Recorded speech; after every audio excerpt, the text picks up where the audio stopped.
JDS ಪಕ್ಷಕ್ಕೆ ಇವತ್ತು ಬೆಳ್ಳಿ ಹಬ್ಬದ ಸಂಭ್ರಮ. ಜಾತ್ಯತೀತ ಜನತಾದಳ ಸ್ಥಾಪನೆಯಾಗಿ 25 ವರ್ಷಗಳು ತುಂಬಿದೆ. ಈ ಹಿನ್ನೆಲೆಯಲ್ಲಿ ರಜತ ಮಹೋತ್ಸವ ಆಚರಣೆಯನ್ನು ಕೂಡ ಮಾಡಲಾಗ್ತಾ ಇದೆ. ಇವತ್ತು ಜೆಪಿ ಭವನದಲ್ಲಿ ಬೃಹತ್ ಸಮಾವೇಶ ಕೂಡ ನಡೀತು. ಮಾಜಿ ಪ್ರಧಾನಿ ದೇವೇಗೌಡರು, ಕೇಂದ್ರ ಸಚಿವ ಕುಮಾರಸ್ವಾಮಿ, ನಿಖಿಲ್ ಕುಮಾರಸ್ವಾಮಿ ಸೇರಿದಂತೆ ಪಕ್ಷದ ಹಾಲಿ ಮಾಜಿ ಶಾಸಕರು, ಸಂಸದರು, ಪಕ್ಷದ ನಾಯಕರು ಎಲ್ಲರೂ ಕೂಡ ಭಾಗಿಯಾಗಿದ್ದರು. ರೈತ ಗೀತೆ ಗಾಯನದ ಮೂಲಕ ಕಾರ್ಯಕ್ರಮ ಶುರುವಾಯಿತು. ಜೆಡಿಎಸ್ ಶಾಲು ತಿರುಗಿಸಿ ದೇವೇಗೌಡರು, ನಾಯಕರು, ಕಾರ್ಯಕರ್ತರು ಸಂಭ್ರಮಾಚರಣೆಯನ್ನು ಮಾಡಿದರು. ಇದೇ ವೇಳೆ ಜೆಡಿಎಸ್ ನಡೆದು ಬಂದ ಹಾದಿ ಕುರಿತು ವಿಡಿಯೋವನ್ನು ಕೂಡ ಬಿಡುಗಡೆ ಮಾಡಲಾಯಿತು. ರಾಷ್ಟ್ರೀಯ ಅಧ್ಯಕ್ಷರಾಗಿ ದೇವೇಗೌಡರು ಪುನರಾಯ್ಕೆಯಾಗಿದ್ದಾರೆ. ರಾಜ್ಯಾಧ್ಯಕ್ಷರಾಗಿ ಕುಮಾರಸ್ವಾಮಿ ಅವರ ಆಯ್ಕೆಯನ್ನು ಕೂಡ ಸಮಾವೇಶದಲ್ಲಿ ಅಂಗೀಕಾರ ಮಾಡಲಾಯಿತು. ಒಬ್ಬ ಮನುಷ್ಯ ತಾನು ನಡೆದು ಬಂದ ದಾರಿ ಮರೆತರೆ ಅದು ಅವರು ಮಾಡಿಕೊಂಡಂತಹ ಅಪಮಾನ ಅಂತ ನಿಖಿಲ್ ಕುಮಾರಸ್ವಾಮಿ ಹೇಳಿದರೆ, ಕೇಂದ್ರ ಸಚಿವ ಕುಮಾರಸ್ವಾಮಿ ಅವರು ರಾಜ್ಯ ಕಾಂಗ್ರೆಸ್ ಸರ್ಕಾರದ ಗ್ಯಾರಂಟಿ ಕಾರ್ಯಕ್ರಮ ಜನರ ಜೀವನಕ್ಕೆ ಶಕ್ತಿ ತುಂಬುತ್ತಿಲ್ಲ, ಎಷ್ಟು ದಿನ 2,000 ಕೊಡೋದಕ್ಕೆ ಸಾಧ್ಯ ಅಂತೆಲ್ಲ ಕಿಡಿಕಾರಿದ್ದಾರೆ. 25 ವರ್ಷಗಳ ರಜತ ಮಹೋತ್ಸವವನ್ನು ಪೂರೈಸಿರ್ತಕ್ಕಂಥ ಈ ಒಂದು ಸುವರ್ಣ ಸಂದರ್ಭ ಇದು. ಸನ್ಮಾನ್ಯ ನಮ್ಮ ರಾಷ್ಟ್ರೀಯ ಅಧ್ಯಕ್ಷರು ದೇವೇಗೌಡರ ನಾಯಕತ್ವದಲ್ಲಿ ನಾಡಿನ ಲಕ್ಷಾಂತರ ಕಾರ್ಯಕರ್ತ ಬಂಧುಗಳು ಈ ಪಕ್ಷದ ಹಲವಾರು ಏಳು ಬೀಳುಗಳಲ್ಲಿ ಈ ಪಕ್ಷವನ್ನು 25 ವರ್ಷಗಳ ಕಾಲ ಜನಮಾನಸದಿಂದ ಮರೆಯದೇ ಇರತಕ್ಕಂಥ ರೀತಿಯಲ್ಲಿ ತಮ್ಮೆಲ್ಲರ ಶ್ರಮ ಏನಿದೆ ಆ ಶ್ರಮಕ್ಕೆ ಪ್ರಥಮವಾಗಿ ಇಲ್ಲಿ ನಡೆದಿರತಕ್ಕಂಥ ಎಲ್ಲ ನನ್ನ ಆತ್ಮೀಯ ಕಾರ್ಯಕರ್ತ ಬಂಧುಗಳಿರ್ಬೋದು, ಸಭೆಗೆ ಬರದೆ ದೂರದಿಂದಲೇ ಈ ಒಂದು ಪಕ್ಷವನ್ನು ಆರೈಸ್ತಾ ಇರತಕ್ಕಂಥ ಲಕ್ಷಾಂತರ ಕಾರ್ಯಕರ್ತ ಬಂಧುಗಳಿಗೆ ಪ್ರಥಮವಾಗಿ ನನ್ನ ಗೌರವಪೂರ್ವಕವಂತ ವಂದನೆಗಳನ್ನು ಎಲ್ಲರಿಗೂ ಸಲ್ಲಿಸಲಿಕ್ಕೆ ಬಯಸ್ತಾ ಇದ್ದೇನೆ. ಈಗಾಗಲೇ ಸಮಯ 2 ಗಂಟೆ. ಈ ಒಂದು ಕಾರ್ಯಕ್ರಮದ ಉದ್ದೇಶ ನಿಮ್ಮ ಗಮನಕ್ಕೆ ನಾನು ತರಲಿಕ್ಕೆ ಬಯಸ್ತಾ ಇದ್ದೇನೆ. ಈ ಒಂದು ರಜತ ಮಹೋತ್ಸವದ ಈ ಸುಸಂದರ್ಭದಲ್ಲಿ ಪಕ್ಷದ ಕಾರ್ಯಕರ್ತರುಗಳು, ಪಕ್ಷದ ನಾಯಕರುಗಳಿಗೆ ಮುಂದಿನ ದಿನಗಳಲ್ಲಿ ಈ ಒಂದು ಪಕ್ಷದ ಸಂಘಟನೆ ಕೇವಲ 8-10 ಜಿಲ್ಲೆಗೆ ಸೀಮಿತವಾಗಬಾರದು. ರಾಜ್ಯದ 31 ಜಿಲ್ಲೆಗಳಲ್ಲಿ ಈ ಪಕ್ಷದ ಸಂಘಟನೆಗೆ ತಮ್ಮೆಲ್ಲರ ಒಂದು ಶ್ರಮದ ಅವಶ್ಯಕತೆ ಏನಿದೆ, ಇದರ ಒಂದು ಉದ್ದೇಶ ಜನತಾದಳವನ್ನು ಅಧಿಕಾರಕ್ಕೆ ತರಬೇಕು ಅನ್ನೋದಕ್ಕಿಂತ ಪ್ರಮುಖವಾಗಿ ಇವತ್ತಿನ ರಾಜ್ಯದ ರಾಜಕಾರಣ ಯಾವ ರೀತಿಯಲ್ಲಿ ನಡೀತಾ ಇದೆ,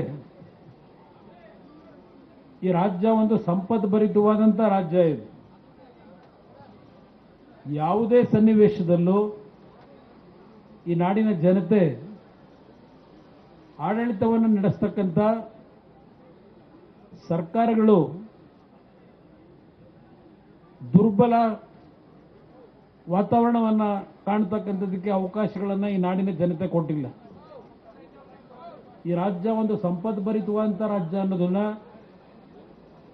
ಕಳೆದ 75 ವರ್ಷಗಳಲ್ಲಿ ನಾವೇನು ಕಾಣ್ತಾ ಇದ್ದೇವೆ, ಅದರಲ್ಲೂ ಇತ್ತೀಚೆಗೆ 25-30 ವರ್ಷಗಳಲ್ಲಿ ದೇಶದ ಒಂದು ಆರ್ಥಿಕ ಬೆಳವಣಿಗೆಗೆ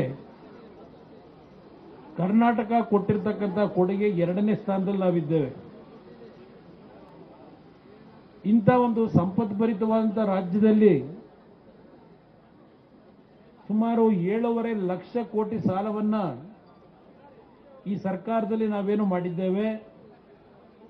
ಈ 7.5 ಕೋಟಿ ಸಾಲದಲ್ಲಿ ರಾಜ್ಯದಲ್ಲಿ ದಾಖಲೆಯ ಬಜೆಟ್ ಅನ್ನು ಮಂಡನೆ ಮಾಡಿರ್ತಕ್ಕಂಥ ಈಗಿನ ಮುಖ್ಯಮಂತ್ರಿಗಳು ಮಾಡಿರ್ತಕ್ಕಂಥ ಸಾಲದ ಬಾಬ್ತು ಸುಮಾರು 5.5 ಲಕ್ಷ ಕೋಟಿ ಈಗಿನ ಮುಖ್ಯಮಂತ್ರಿಗಳು ಮಾಡಿರ್ತಕ್ಕಂಥದ್ದು ಈ ನಾಡಿನ ಜನತೆಯ ಮೇಲೆ ಹೊರಿಸಿರ್ತಕ್ಕಂಥ ಭಾರ.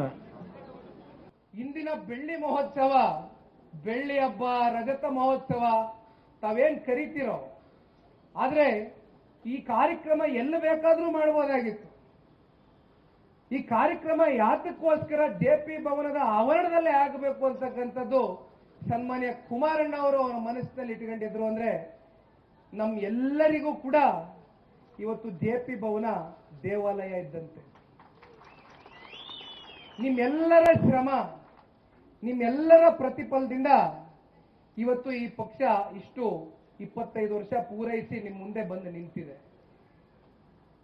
ಇಂಥ ಒಂದು ಸಂದರ್ಭದಲ್ಲಿ ಜೆಪಿ ಭವನದಲ್ಲೇ ನಮ್ಮ ಪಕ್ಷದ ದೇವಾಲಯದಲ್ಲೇ ದೇವಸ್ಥಾನದ ರೀತಿ ನಾವು ಇಲ್ಲಿನಿಂದಲೇ ಇವತ್ತು ಆಚರಣೆಯನ್ನ ಮಾಡಬೇಕು 25 ವರ್ಷದ ಬೆಳ್ಳಿ ಮಹೋತ್ಸವವನ್ನ ಅಂತಕ್ಕಂಥ ನಿರ್ಣಯವನ್ನ ದೇವೇಗೌಡರು ಸಾಹೇಬರು ಕುಮಾರಣ್ಣ ಅವರು ಮಾಡಿದ್ರಣ. ಒಂದು ನಾನು ಈ ಸಂದರ್ಭದಲ್ಲಿ ತಿಳಿಸಬೇಕಾಗ್ತದೆ, ಬಹುಶಃ ನಿಮ್ಮೆಲ್ಲರಿಗೂ ಗೊತ್ತಿದೆ, ರಾಜ್ಯ ರಾಜಕಾರಣದ ಇತಿಹಾಸದಲ್ಲಿ ಅದರಲ್ಲೂ ಕರ್ನಾಟಕ ರಾಜ್ಯದಲ್ಲಿ 25 ವರ್ಷಗಳ ಕಾಲ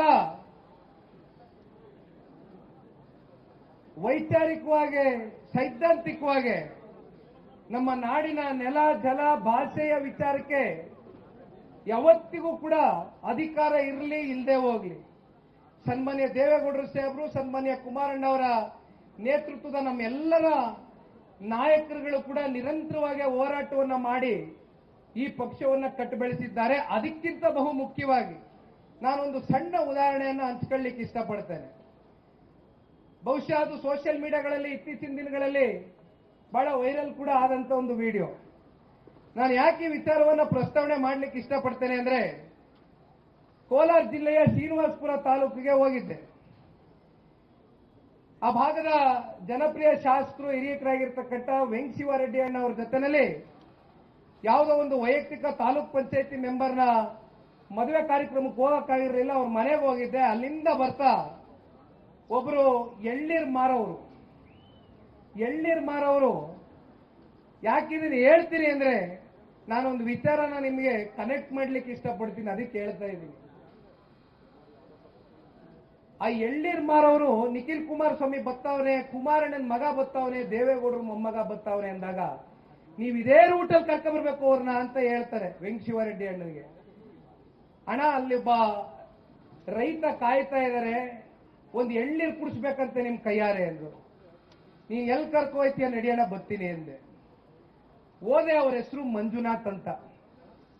ಅವರು ಯಾಕಿದನ್ನ ಹೇಳಲಿಕ್ಕೆ ಬಯಸ್ತೀನಿ ಅಂದ್ರೆ, ಪಾಪ ನಮ್ಮ ರಾಜಕೀಯ ವಿರೋಧಿಗಳು ಯಾವಾಗ್ಲೂ ಹೇಳ್ತಾರೆ,